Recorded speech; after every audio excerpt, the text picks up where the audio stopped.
Hi everyone, today we have Andrée, Raymond in the studio today to talk to us about the new project I.C.U. Hi Stephanie, and I'm glad to be here representing the group. Thank you, Andrée. So what is important to know is the I.C.U. project is particularly one day on the 13th of May, but we're going to try and stay present all through the years to come. Okay.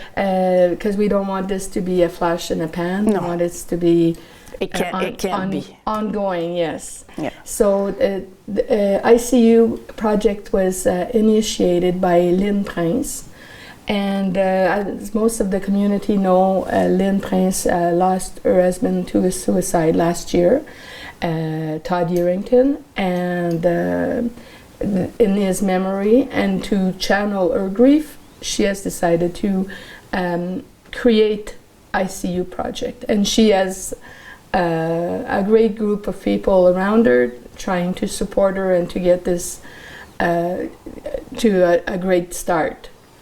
So what we're doing is we want to make it a day of awareness for mental health issues, not just for the people suffering, because often they can't see the end of the light at the light at the end of the tunnel, but they have people around them who struggle to help them, and so we want to help them too. Okay. And this will not just be a one event. You guys will go to schools during that day? Wait, because it's a Monday. It's Monday the 13th of May, and we are going to be going to the schools. We are going to have a potluck supper, so people are going to be asked to contribute or to, and everybody can come, even if you don't bring anything. You can, and even if you can afford to, you can make a donation. If you can't, that's fine. We are going to have guest speakers, Corey Hirsch and Jeremy DeMay. Both of them are great speakers that travel across Canada. We want people to reserve with me, so I'm going to give you my number, 819-627-6368, and we'll put it up on the I.C.U. page. And this will be a way to reserve. You can reserve for, if you're going to be just joining after supper, that's fine. You can reserve a place for just a conference, or you can reserve a place just for the supper, or you can do both. And then I will have a spreadsheet. There won't be any tickets as per se. Okay. But there will be, just your place will be reserved. Okay. And during the next few weeks, there'll be a Slido survey where you get to answer questions about your mental health or the mental health of a person that is close to you, and we'll have results at the end of the day. We'll also have a kiosk in the adjoining hall where you can pick up some information from Prévention Suicide, from the Maison des Jeunes, from different organizations and different intervenants. And social workers, intervene. the people who work in that field. Yes. So there'll also be an I.C.U. package, which will have all sorts of information to help people get the help they need.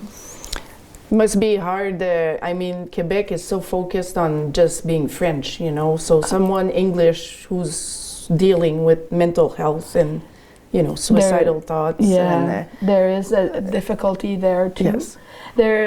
What we're trying to do is to unblock, like untaboo the subject, and also to open new interests to help and new help. Yeah. So because we don't have enough. No. It could be linguistic, where it's French or English. It also could be racial. Yes. If you're native, if you're from another country, if that could be a difficulty there too. And it also is there's a difference between men's mental health and women's mental health, and we want to make sure that everybody feels supported in their struggle. And transgenders. Transgenders, Everybody. of course, we're trying to put include everyone everybody. because a mental health from a transgender person won't be the same as a mental health as a or sexual orientation. Exactly. It's not the same problems. Yeah. And there is in a small town sometimes the struggle is even harder because there's no the fear of judgment. The fear of judgment, and you can't hide anything. No. Everybody knows what you're doing. So yes. It can be difficult, and there shouldn't be any hiding anyway. Exactly. But it's just that sometimes you feel like you want to be a little bit more private. Yes. And that I should have said private more than hiding. But anyway, so it's just so the day itself is the start to something coming that we're going to keep going and do different things during the year and try and get better help, better support. Resources, support. And also to make sure that people who are struggling realize that beside them there is help. So that's one part of it too. With the tragic that happened recently with a young man from our community, I just can't be more grateful than that this is happening. I'm thinking of him. I'm thinking of all sorts of people who have passed in the past, and the community, the organizing community, is made up of beautiful souls, and many of them have lost somebody to suicide, a brother, a cousin, a friend. So we're just building on our emotions. So it's very deep, and it's a very private involvement for you guys. Yes, it is. Well, I thank you, all of you, for this. Well, it should be interesting. I think we've got a great start, and we are going to be present for a while with the different support systems. We're going to try and be creative and make sure that people feel supported. It's important because in small communities like this, we need to stick together. And Temiskaming is wonderful for that. Yes. We have a bunch of faults, but our strength is to be there for each other. Can we talk about the title? Yes, we can. I.C.U. project.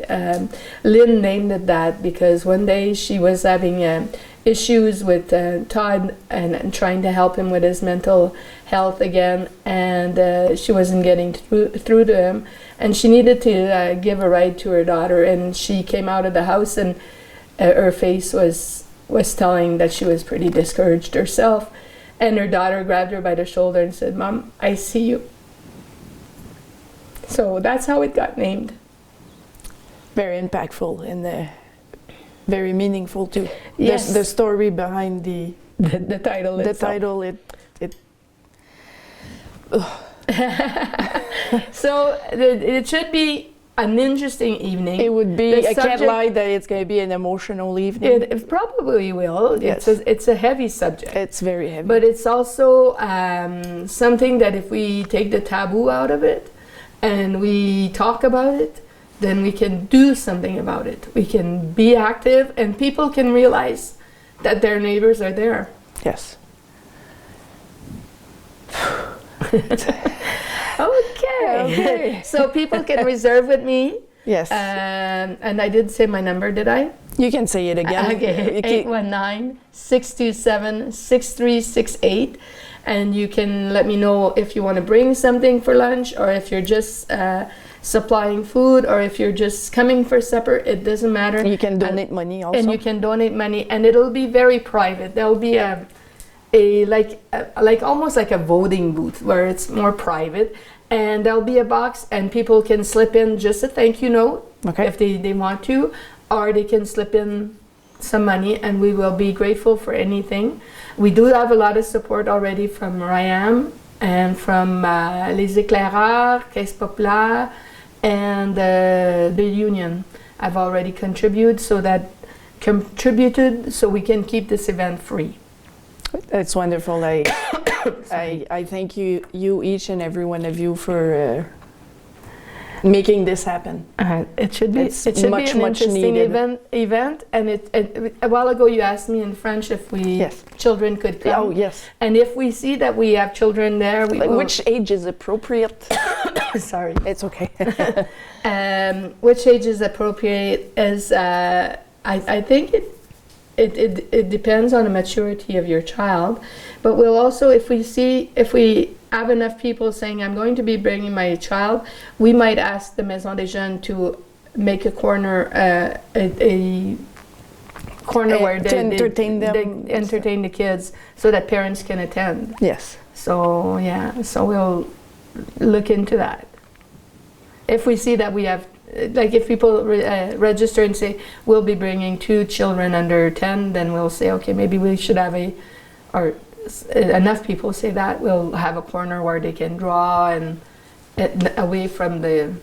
Because Yeah. our children is the next generation. Of course. So if we can break that taboo Wait, young enough, Right. so it becomes a normal conversation for them later in life, it would be a big change, and that's the goal, right? wait. So that's the whole purpose of the day is to support the people who are suffering, but also the people who are around them, their Yes. close allies, so that we can pull together and make it through the crisis. Thank you, Andrée, for Okay. taking the time to talk about this difficult but necessary subject. And together we'll get through it. We will. Okay, merci. Thank you.